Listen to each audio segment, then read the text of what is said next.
Welcome to Inform TV. I'm Alan Repke, Alexandria, Minnesota. Today, this 13th day of June 2012, I want to talk about the question. Now, I've been doing this little gig called Inform TV, at least in some form, I think almost a year now. If you look at my website and go back previous on the back, I think there's a program that I probably had first here on community TV in Alexandria and maybe a few other sites, and yet at the point in time I wasn't always putting the programs in a venue where they were saved. But so I'm actually getting to the point where I need to determine now, do people want somebody challenging the system like I intend to do?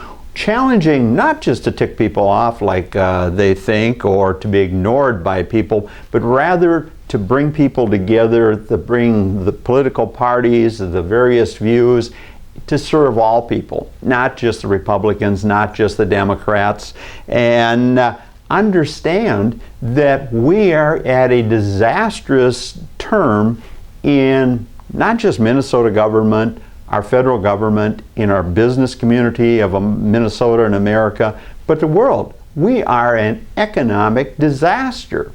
And I finally was approached last night actually by a person with substance in the Alexandria community, and I'm getting a little more of that all the time. But and he gave me this question: when did we lose our way? And I'll back up a little bit.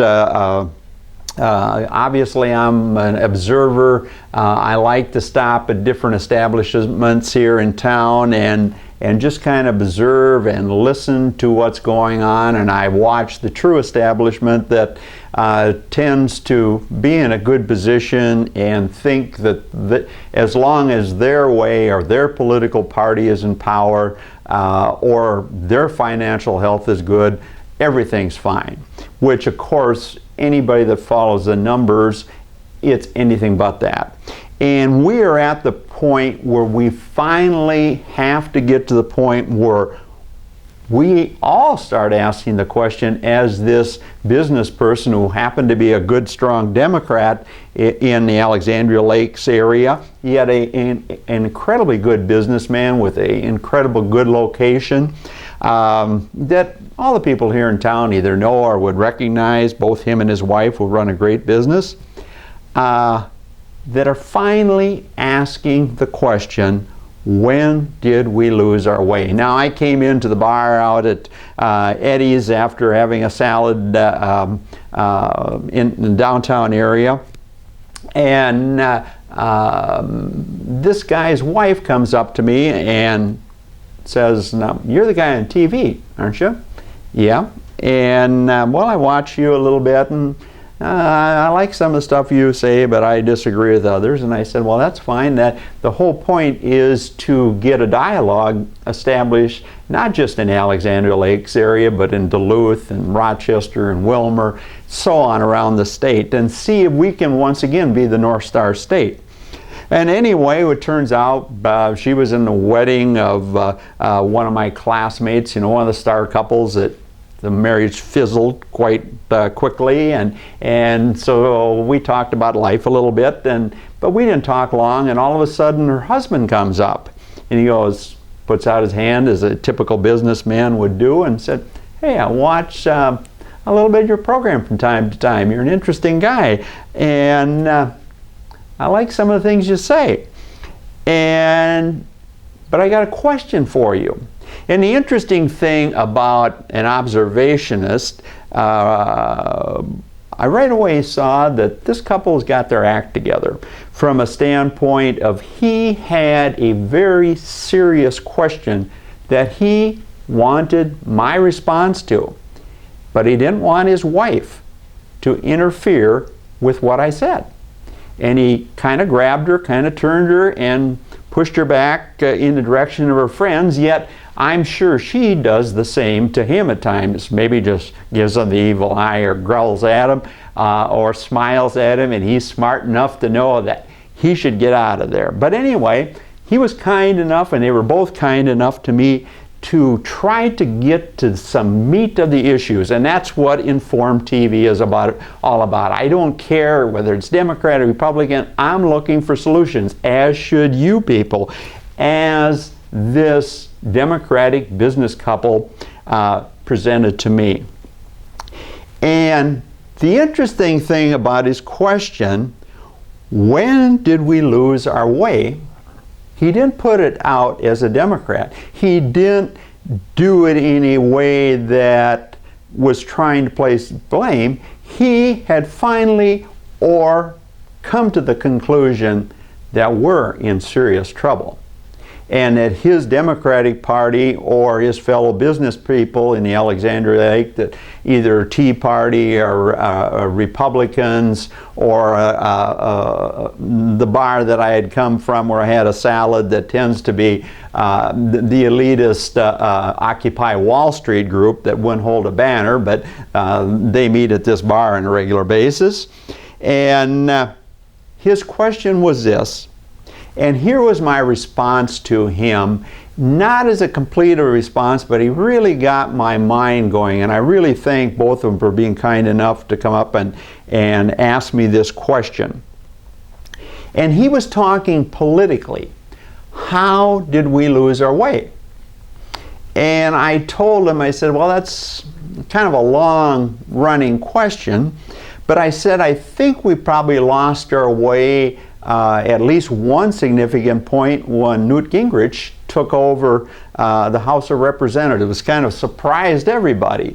And my response was based on the fact that Newt could have been a Lincoln-type leader, a Jeffersonian-type leader, a Washington-type leader at that point in time when he took over the Congress.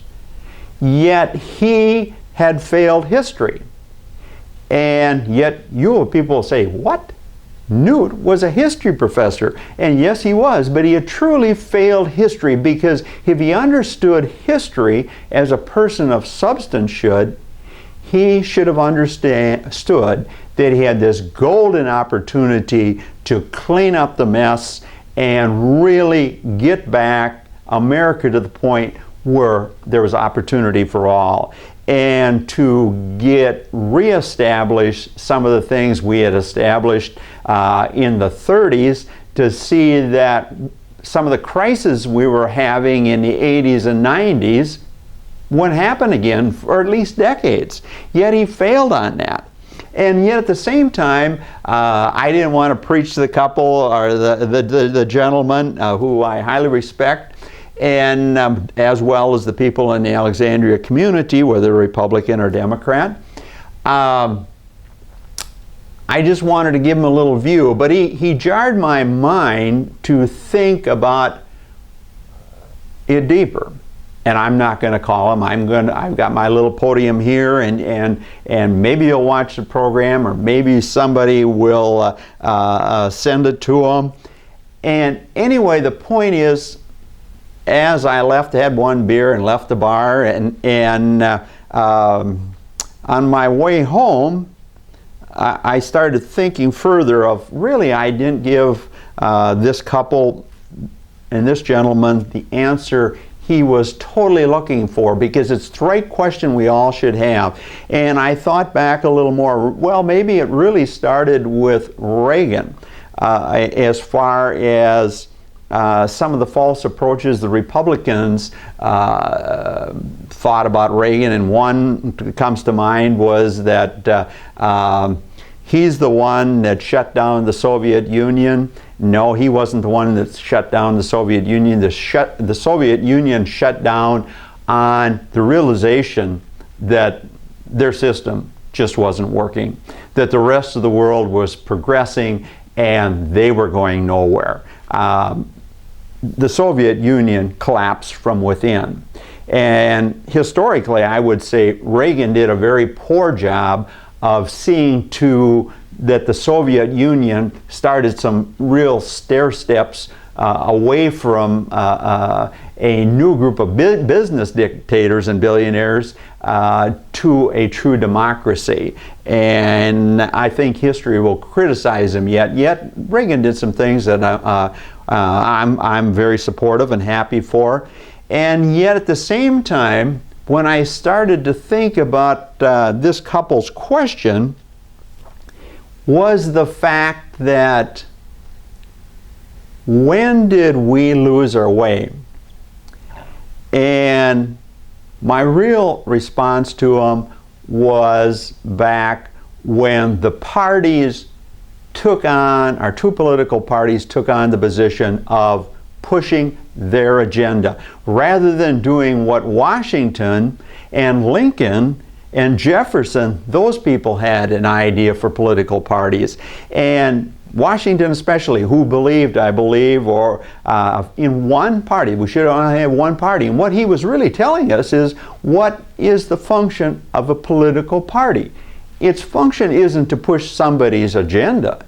It is to see that we have men and women that the general public can elect to lead them under the various circumstances, with all the various opinions, with all the various churches, with all the challenges that mankind has dealt with for decades, centuries, and so on. That the goal of the political parties is to elect leaders and let them lead. And my response to him when I thought about the process a little more was, back in Renville County, I was in my 20s involved in the Republican Party. I was raised in a Republican house, yet my dad voted for Roosevelt and was a promoter of Roosevelt, yet myself I'm not. I think if he listened to Henry Wallace, was it? Is it Henry Wallace? Or, anyway, the pioneer guy. Wallace is the one that gave us rural electrification that Roosevelt got all the credit for, and all the old timers told my generation 20 times what he did. But the reality was that real leaders are radical people, not from a standpoint of radical ideas. The definition in Webster: they know how to do things quick and get the job done, clear up the mess, and move on.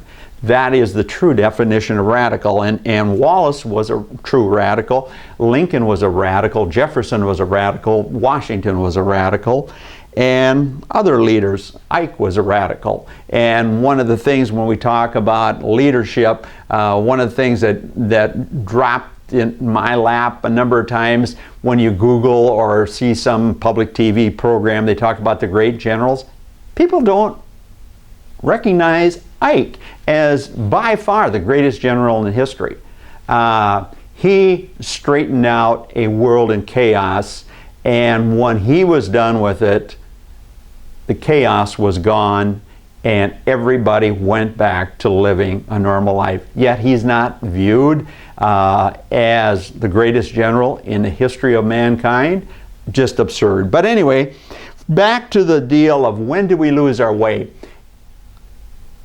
I wish I would have told my Democratic friend that I met out there at Eddie's, Interlochen, was the fact that it really changed in our lifetime back in Renville County when I was the young Republican and I was getting ready to go to be a delegate for the governor's race that year, and went up to the courthouse in Renville County in Olivia, and we always had the Republican convention there in the biggest courtroom there, and it was never full, but a lot of people of substance would be there each year when they had their convention.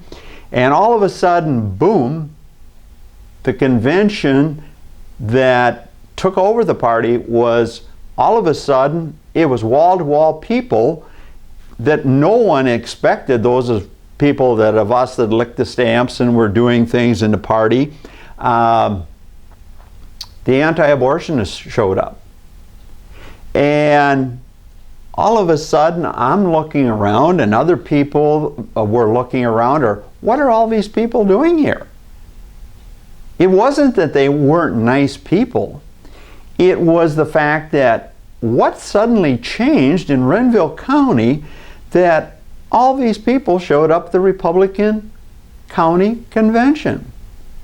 And what was happening was they took over the Republican Party of Renville County, and boom, it spread to all across Minnesota, maybe all across the nation at that point in time, as the anti-abortionists came in and took over the Republican Party.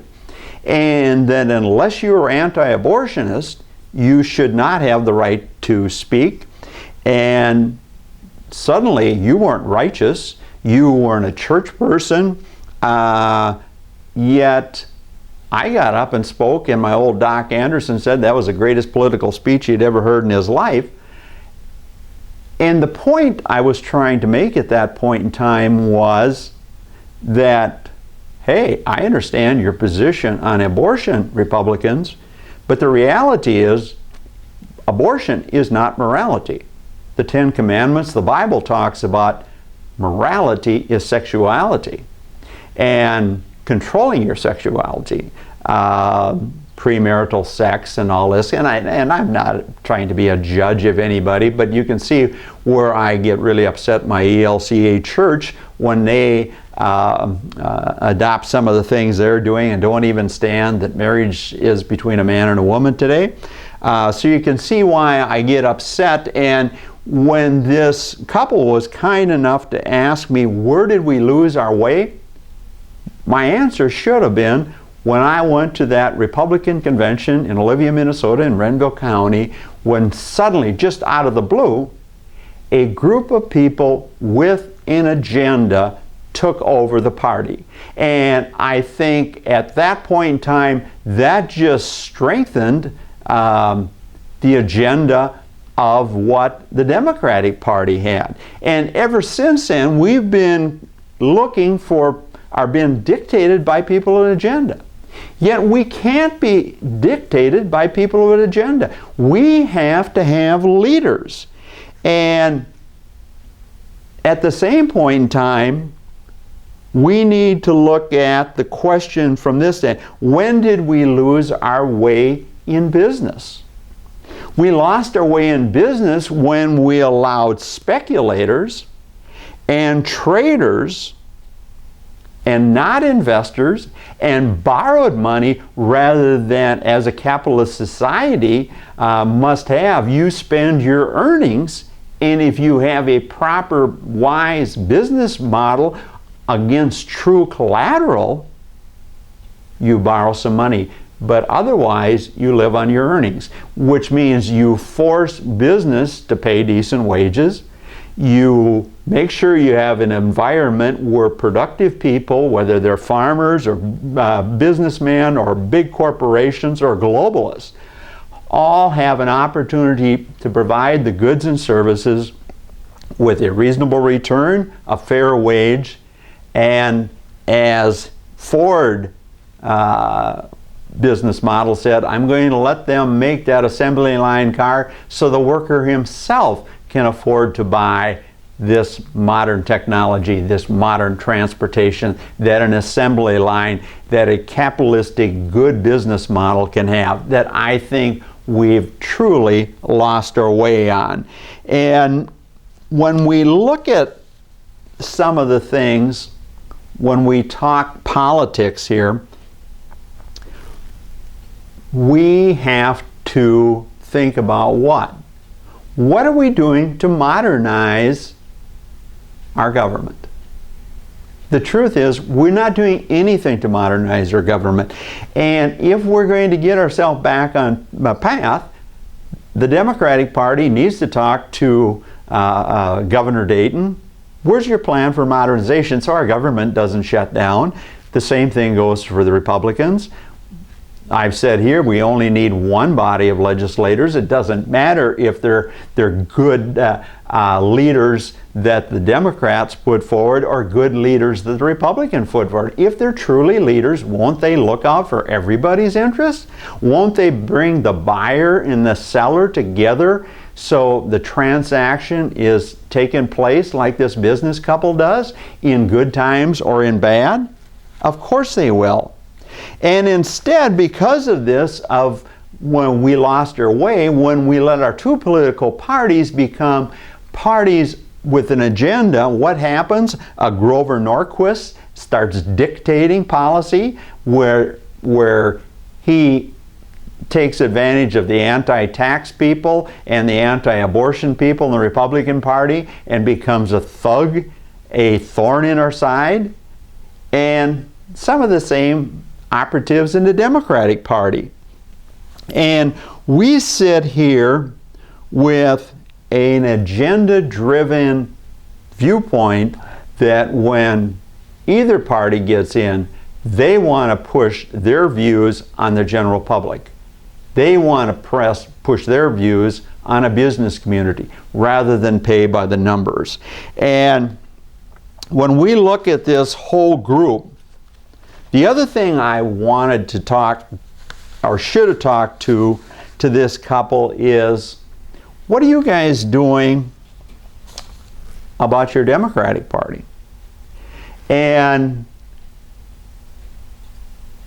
I told him who my candidate for president was Rex Tillerson, chairman of Exxon. Rex is the type of guy who would come in and clean this thing up in short order so we could have a possibility third-party candidate, which the nice part about that would show the Democratic Party and the Republican Party, the people that are in the middle, are fed up with both of you. We're totally disgusted with your agenda that looks out for your special interests rather than do what our forefathers wanted, political parties with one function, to find the best leaders in our community, whether they tended to lean Democratic or Republican, but it was all said and done, they would just lead on what needed to be done. But at the same point in time, from a Democratic standpoint, I thought to myself, what should I have told this couple relating to their own party? And my own self, not being happy with Romney from a standpoint of the Mormon issue, some of his cohorts, my former Checkgate congressman that I used to give $500 a year for religiously when he was in office, yet I despise the guy today, and that's Vin Weber. Yet at this point in time, my only choice is to vote for Romney, and I think a lot of you people out there. Why? Because Obama is running a campaign, what? Of pushing the agenda of the Democratic Party. And even though he appears to be a smart man, even though he appeared with some real calm presidential procedures back in 2008, remember the assignment I gave you on Frontline, on the meltdown of our society and how the various leaders just didn't have it, and we'll give them credit with some of the other things. But now when he backs away from his position on marriage and he hasn't come to the conclusion that Biden brings nothing to the ticket, that if he's going to get hardcore moderates like myself to decide if I'm going to not go for Romney, and there's not a sound third-party choice like a Rex Tillerson, I'm not going to vote for Obama, period, when he has this position on marriage that he evolved to, I say devolved to, and hasn't recognized that Joe Biden brings nothing to him, that he must have, if he's going to be the next president or be reelected as president, he has to have a vice president that understands numbers, numbers, numbers, and is ready to be the next president. And transforms this whole economy in a quick, radical way that a business or a business people have done for decades and centuries. When there's a mess, you got to do this, you got to increase the revenue, you've got to control the spending, and you have to do it now. You have to do like I did in my day, present to the banker, we cleaned up the balance sheet, here's how you do it, and here's how we get revenue, here's how we cut spending, and we keep going forward. And everybody is shocked. How can you do that? Radical people who know numbers know how to do that. And the Democrats need to wake up to that fact in this state or this nation. And I wish I would have brought up this to this couple. And I won't click this up to a bigger scale, because when I do, the light beams on me like I'm an angel, and we all know better than that. But if I was a Democrat or I was an independent that wasn't happy with Romney but is totally disgusted of late with Obama, as Douglas County, if I was a Douglas County Democrat like this couple was, I would go to the video store and I would just buy a DVD of The American President, the movie that we had a president who lost his wife, met this gal, and all of a sudden, as the election process was rolling out, suddenly realized, hey, I'm the president. I have to do something. I have to start working. I have to quit campaigning and get some people around me that know how to overcome my shortcomings or be in a position to advise me or jar my mind, or, as I'm suggesting to the Democrats, bring in a super vice president of numbers who just likes to address the issues and goes boom, boom, boom down the ledger, and this is what we're going to do, and simply show leadership. But the best way, if indeed Obama is the smart man that he wants to portray, or the Democrats want to portray for them, if I was a Minnesota Democrat, I would just go to a convenience store or burn it myself and write on there in a simple photo deal, like I send out some tapes to some community TV stations. Send this movie. Don't put a note in it. Just make sure the DV is very clear, The American President. That this guy wakes up to the fact that he is president, that he does not have an agenda of the Democratic Party or the Republican Party. He, after 4 years, finally dawns on him that he has to lead. And he can clean up the balance sheet very quickly if he does what I'm telling him to do. Start using his head, start surrounding himself, but do as this incredible movie. It's not some of the other top presidential movies. This is the ultimate movie that Democrats and Americans should be focusing on this election cycle, and we all should be asking, where's our leaders?